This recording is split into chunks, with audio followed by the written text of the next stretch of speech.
સમગ્ર છાપી, કાણોદર, પાલનપુર અને બનાસકાંઠાના લોકો વતી રાજ્યના મુખ્યમંત્રીને ભાવભીનું આમંત્રણ આપું છું. તમે એકવાર અત્યારે છાપી આંટો મારો.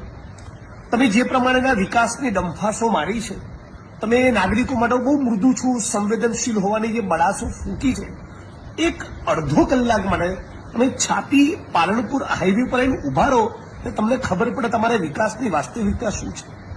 ગઈકાલે મોડી રાતના 2 વાગ્યાથી અત્યાર સુધી ત્યાં પાણી ભરાયેલા છે. તમે તમારા મુસ્લિમ દ્વેષના કારણે કોઈ જરૂરત નથી છતાં કાણોદર અને છાતીમાં કારણ વગરના ફ્લાયઓવર ઉભા કર્યા. આ પણ એક મોટું કારણ છે કે ભયંકર પાણી ભરાઈ રહ્યું છે. શરમ આવી જોઈએ તમારી રાજનીતિને.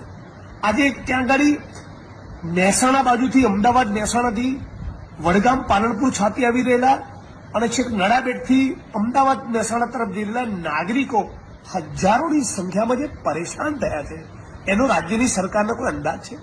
હું તો વિડીયોના માધ્યમથી સમગ્ર ગુજરાતની જનતાને અપીલ કરવા માંગુ છું કે તમે તમારા ફેસબુક પર, ટ્વિટર પર, સોશિયલ મીડિયામાં લખો.